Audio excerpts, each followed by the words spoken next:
Bienvenue dans cette nouvelle vidéo. Aujourd'hui, nous allons parler des pilotes et de la grille de Formule 3 pour la saison 2020. Il y aura donc 10 écuries de 3 pilotes, donc 30 pilotes. Il y a eu juste un changement de règle où maintenant le 10e à la course 1 en Formule 3 sera en pole position. L'année dernière, c'était le 8e comme en Formule 2. Et on commence tout de suite avec l'écurie italienne Prema, championne du monde en titre de Formule 3. Elle a, elle a, elle a fait un triplé au championnat des pilotes avec, avec Robert Schwarzman, champion devant Marcus Armstrong et Ian Dauvala. Les trois pilotes maintenant sont en Formule 2 désormais. Chez Prema, Hart et Carlin. Cette année, il y aura donc 3 nouveaux pilotes, avec le pilote Logan Sargent, américain, qui était déjà en Formule 3 la saison dernière chez Carlin Buzz. On aura également 2 rookies, l'Australien Oscar Piastri, qui portera le numéro 1 cette saison, et le Danois Frédéric Vesti, qui était en Formule 4 la saison dernière. DAC Formula 4 Championship. Il avait fini 4e de ce championnat en 2018. Il avait également été en championnat d'Europe régional de Formule certifié par la FIA. Il a été champion du monde. L'année dernière, il était en Sun City Group Formula 3 Macao Grand Prix. En gros, le Grand Prix de Macao. Il avait fini 10e. Oscar Piastri, pour sa part, lui, a été en Renault Sport Academy Driver. Enfin, il est dans la Renault, dans le Sport Academy de Renault. Il a fini champion de Formula Renault Europe Cup et 8e en 2018. Il a également fait de la Formule Renault Next. On continue avec l'écurie E-Tech qui s'était également engagé en Formule 2 cette saison. Il alignera donc 2 pilotes qui ont fait de la Formule 3 la saison dernière et un rookie. Il y aura donc cette saison, après l'arrivée de Juri Vips, qui a mené cette écurie plutôt dans le bon sens, on va dire. Ce trio sera composé donc cette saison par Max Futrell, par le néo-zélandais Liam Lawson, qui a également été champion en Toyota Series Racing cette saison en 2020. Il avait également été en Euro Formula Open, il avait fini 2e. Il était déjà en Toyota Racing Series l'année dernière, il avait déjà gagné.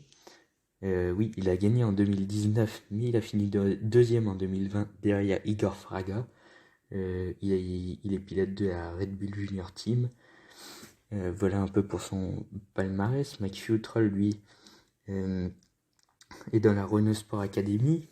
Il a couru en série d'hiver asiatique.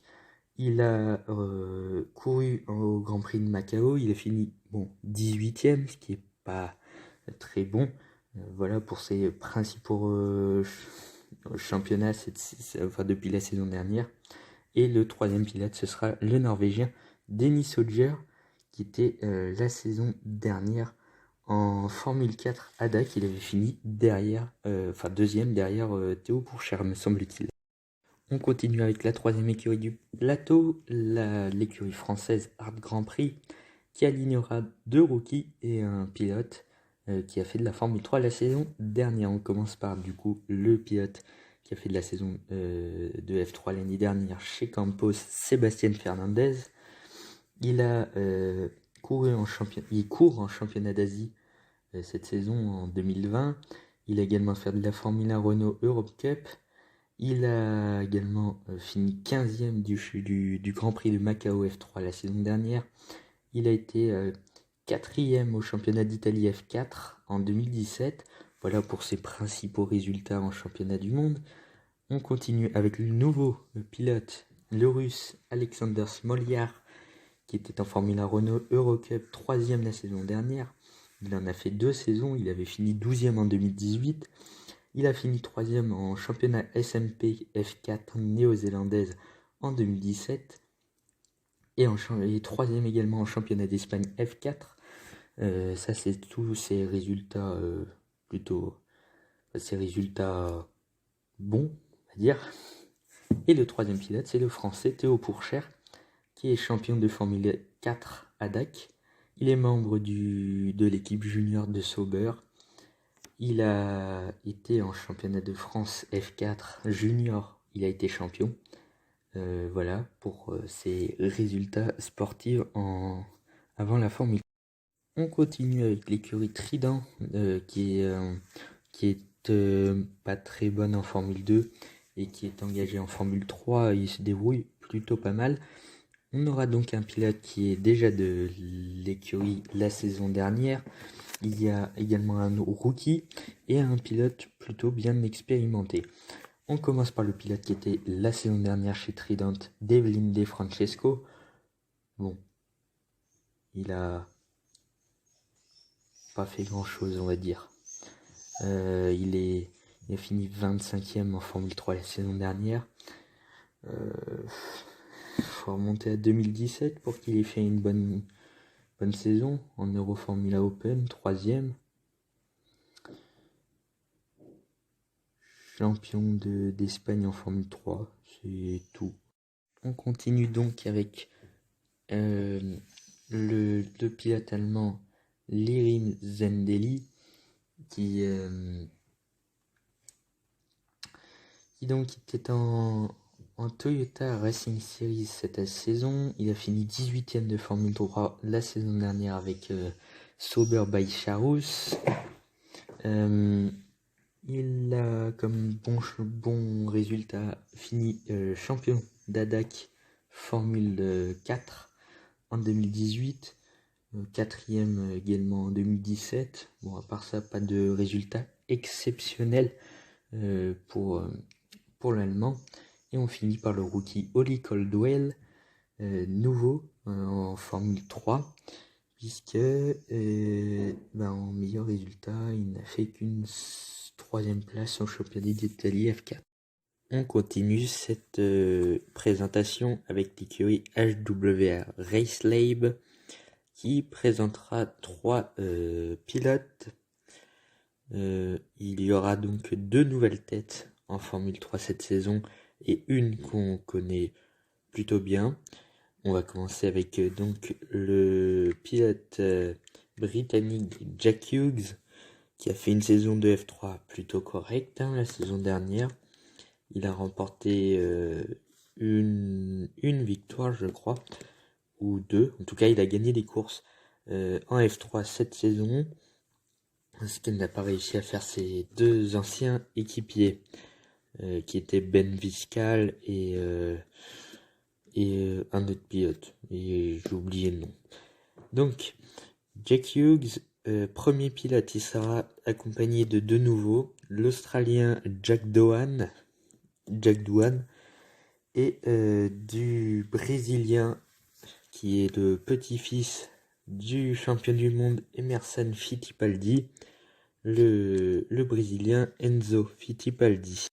On enchaîne avec l'écurie MP Motorsport qui a fait une saison plutôt, on va dire, médiocre la saison dernière, mis à part la victoire de Richard Verchor au Grand Prix de Macao F3. À part ça, il n'y a pas eu vraiment de coup d'éclat de la part de cette écurie.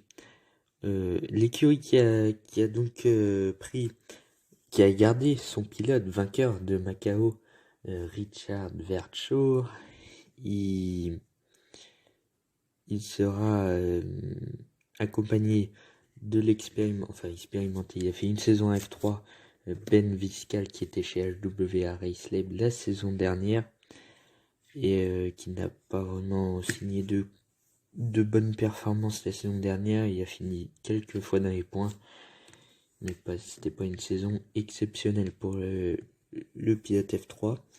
Et on continue avec l'Australien Lucas Dooner qui débutera en F3 cette saison.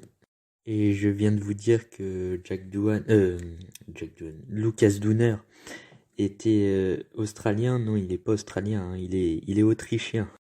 Bon, cette fois-ci, on passe à l'écurie suisse Yenzer Motorsport, la seule écurie de F3 à ne pas figurer en Formule 2 désormais, puisque E-Tech s'est engagé en F2 cette saison.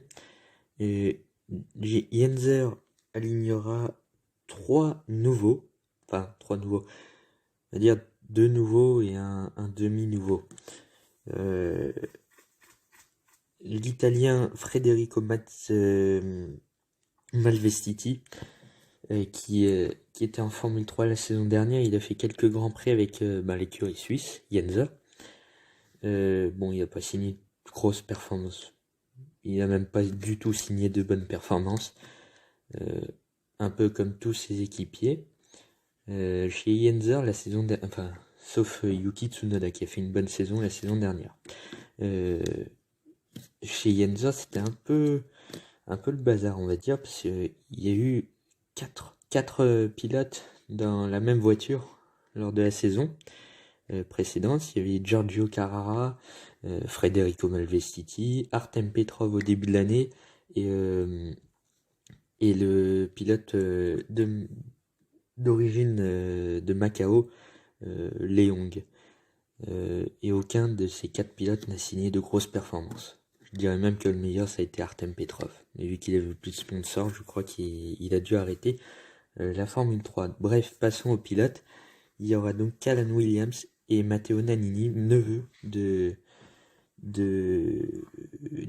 l'ancien pilote de Formule 1. On continue avec l'écurie tchèque, Charus. Il était anciennement Sauber by Charus. Honnêtement, je me suis pas vraiment penché là-dessus. J'ai pas vraiment compris pourquoi Sauber était parti. En fait, je sais même pas s'ils sont partis, mais en tout cas, l'écurie ne s'appelle plus Sauber by Charus. Maintenant, c'est Charus, tout court, comme à l'époque. À l'époque, il y a 2 ans, quoi. Donc, leur pilote, ce sera un pilote plutôt expérimenté, le Finlandais Niko Kari, qui a fait plusieurs saisons en Formule 3. Il a même fait une pige en Formule 2 la saison il y a 2 ans maintenant, en 2018. Il a fait une pige chez Trident, me semble-t-il, en F2. Bon, il n'a pas fini de grosses performances, mais bon, c'est déjà mieux que d'autres qui n'ont pas encore fait de Formule 2. Il sera accompagné par le fils de Ralf Schumacher, David Schumacher. Ça va faire le 4e Schumacher en monoplace, ce qui est pas mal. Après Michael Schumacher, Ralf Schumacher, Mick Schumacher, et ben il y aura David Schumacher. Et peut-être que les 4 passeront pas la Formule 1, ce qui serait assez exceptionnel. Hein. Parce que 2 frères en Formule 1, c'est déjà arrivé, mais 4 pilotes de la même famille, je crois que c'est jamais arrivé. Et il sera accompagné du Brésilien Igor Fraga qui fera ses débuts en Formule 3. On enchaîne avec l'écurie Carlin Buzz. C'est l'écurie Carlin associée avec le sponsor titre Buzz, puisqu'en IndyCar et en Formule 2 c'est Carlin. Voilà, c'était juste un détail. Les pilotes pour cette saison, ce sera 3 rookies, 3 pilotes qui n'ont jamais couru en Formule 3. Et c'est surtout 3 pilotes que je ne connaissais absolument pas. Il y a tout d'abord l'américain Cameron Das, le britannique Enam Ahmed et le français Clément Novalak. 3 pilotes que je ne connais absolument pas et que je suivrai avec attention cette saison. Et la saison dernière, Carlin avait fait une saison catastrophique. Enfin, pas bonne, quoi. Et je ne sais même plus qui était dans le baquet Carlin Buzz la saison dernière. Je sais même pas qui c'était. Bref, ils avaient fait une saison médiocre, et voire même très mauvaise. J'espère vraiment que ces 3 pilotes arriveront à faire monter un peu en puissance Carlin Buzz. Et en tant que Français, forcément, je vais soutenir Clément Novalak et également Théo Pourchère, les 2 Français de la grille. forcément. Et on finit avec l'écurie espagnole Campos, qui nous a fait une saison cauchemardesque, catastrophique, 5 points seulement à la clé, pire que Carlin Buzz. L'écurie espagnole a gardé pourtant 2 des 3 pilotes de la saison dernière. Seul Sébastien Fernandez est parti de chez Campos. Il est parti chez Art Grand Prix où il devrait normalement être bien meilleur. Et s'il n'est pas meilleur, il sera viré. Ou il sera pas en F3 la saison prochaine. Voilà. Donc les pilotes de Campos cette saison, ce seront l'Australien Alex Peroni qui avait eu un grave accident en Italie à Monza où il avait percuté les barrières dans le dernier virage à Monza et il avait eu des fractures et il avait été remplacé par David Schumacher qui a couru son seul Grand Prix pour le moment en F3. C'est avec Campos en Russie pour la dernière manche de la saison. L'Australien donc sera accompagné de l'Italien Alessio Deledda, que l'on n'a pas vu énormément la saison dernière non plus. On l'a même pas, en fait on l'a même pas vu du tout. Et les 2 pilotes seront accompagnés par la pilote féminine Sofia Flörsch, qui a participé à 2 Grands Prix de Macao. F3, elle avait abandonné 2 fois. Et avec son grave accident, on se rappelle, impressionnant à Macao en 2018, où elle avait été contre le mur, enfin projetée au-dessus de la barrière. Et grave accident donc, mais elle est sortie indemne. Merci d'avoir écouté cette vidéo. Prochaine vidéo, il y aura la grille de Formule de 2020, le résumé du Grand Prix du Qatar en Moto 2 et Moto 3, puisqu'on le sait, à cause du coronavirus, il n'y a pas une Moto GP, ce que je ne comprends pas vraiment. Justement, coronavirus, on va en parler dans une prochaine vidéo, qui sera sûrement ma prochaine vidéo, l'impact du coronavirus sur le sport en général, automobile, foot, tous les sports en fait, tennis, tout. Là je vais faire une vidéo plutôt hors série par rapport à mon contenu de d'habitude où je suis surtout calé sur le sport auto. Là ce sera le sport en général et sur le coronavirus. Vous pouvez me suivre sur Instagram également, c'est ALP Sport Auto 2020 et à bientôt pour une prochaine vidéo.